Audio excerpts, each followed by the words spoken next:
July 31st, 2021, that is it. Moratorium on evictions is over. Now, my name is Troy Funk. I'm a licensed real estate broker in the state of Florida. I'm broker owner of Realty One Group Skyline on the central west coast of Florida. Now, I want to give you a little background on myself. In my career, I've been in the business going on 35 years.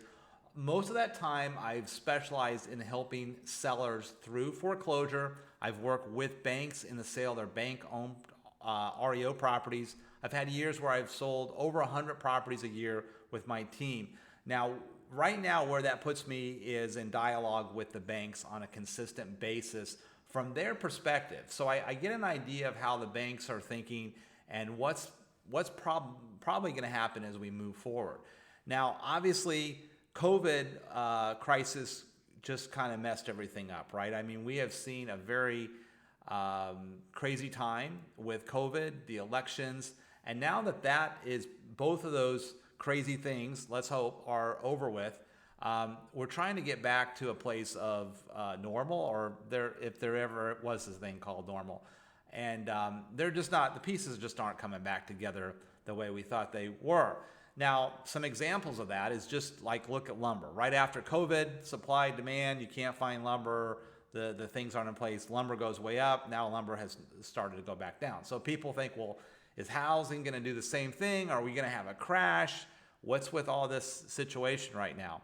Evictions. Okay, so if you are currently renting a property right now, the end of this month, you could be evicted if you're not making your payments, or if the landlord wants you out. Even if you're a great tenant and the landlord wants you out, they can let you out. That's going to be very problematic because we are in a crisis right now. And what is that crisis? We are in a supply crisis of inventory for sale, and also potentially in property values on properties for rent. Now, I have a agent in our office put a home for rent on a house that he owns, a rental home, and he had about 100 people, so he felt, come through his property that said, I want to rent your house, but he's only got one house. And if you got one house and you have 100 people that want it, what's the end result? Well, the person, one tenant, potential tenant, came to him and said, I will give you all the rent money in cash upfront for the full year. Well, obviously that worked, but what happens to all the other people? I mean, if that's what you have to compete with right now in this marketplace to rent a home, and you're getting out of an eviction situation, it's going to be very problematic. And that's one side of the coin. The other side of the coin, though, is if you are a landlord and you own a property, a lot of times landlords have said that their property rights were taken away with them with the eviction moratorium because they could not evict a tenant that's not making their payments, and yet they have to make payments on their property, and they're liable for it, but they've got somebody in their property that they don't have the right to evict. Well, now they can.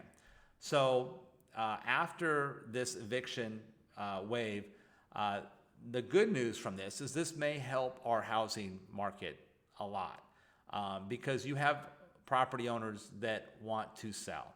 If they owned rental property, obviously with a tenant in place, they can't evict, not the time to sell.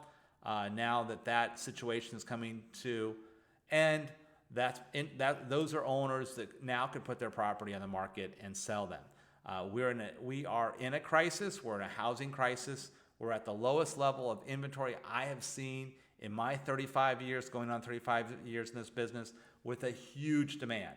So we have a huge imbalance. And with this imbalance, you see prices go up. Low supply, high demand, you're seeing prices go up for housing, creating an affordability problem as well.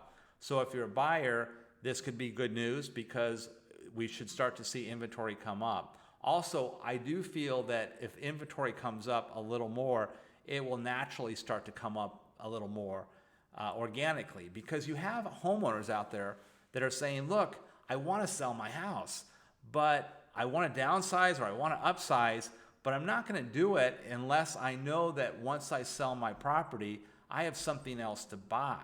And when the inventory is too low, it creates too much fear, and it prevents somebody that would want to sell their house to go back and buy another property from making that happen. So that only represses the inventory even more. So if we can see the inventory of properties start to go up a little bit, I think organically that'll help, and it'll help balance this out and stop where we are right now. Tenant not making their payments, problematic. Homeowner that has their property, their rights back to them to start to evict, it will give them a chance to put to get that back in circulation. So what's the impact on this on foreclosures? Because obviously now that we're going to go through eviction moratorium, and for the record, I think the timing on this makes sense because, do we want to do this at the end of the year during winter time, or do we want to do this right at the summertime? I mean, this is not something that we cannot not do. We cannot not delay evictions. This has to happen, and that's going to cause a lot of pain. It's going to have a lot of problems, but it has to happen. The eviction moratorium has to end, and if it's going to end, it should end now. It should end in the summer, not the winter, right? So leave your comments below with me if you disagree, but that's something that will help generate the economy again. But what's the impact of foreclosures? Okay, so now that that's coming to an end, obviously we've got millions of homeowners that are not making their mortgage payments. Of course, most of them are in forbearance, but some of them were in foreclosure before pandemic, before COVID, and they were able to get more time to be able to resolve this. Well, there's been some things happen that have really kind of messed things up, or at least given us some different perspective.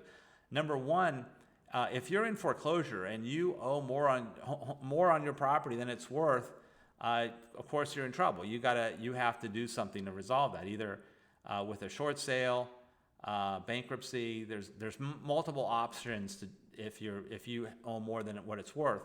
But in the past year, property values have escalated so much that we're representing some sellers on a short sale and find out at the end of it that they're not short. We can sell their property, they can get equity, they're not going to have to do a foreclosure, they don't have to do a short sale.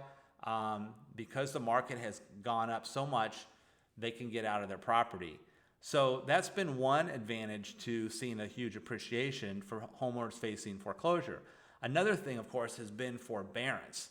Now, forbearance has been in effect for the past year, and it's been extended, and it's been extended again for about a year subjectively. Now, what does that mean subjectively? Well, first off, forbearance is primarily for mortgages that are federally backed. Federally backed mortgages, Fannie Mae, Freddie Mac, FHA, VA, USDA. If your mortgage is federally backed, if you have a mortgage and it's federally backed, that has primarily been protected with forbearance. Now, forbearance has rights to extension. You have to qualify for that. You have to have been in forbearance. But primarily, federally backed mortgages have been protected through this process. Now, if you don't have a federally backed mortgage and you have a conventional mortgage, it's subjective to the lender and what their requirements are. So this is an especially important time that if you are in forbearance or you are behind on your payments, you want to be in contact with your mortgage servicer to find out what is possible. What are the solutions?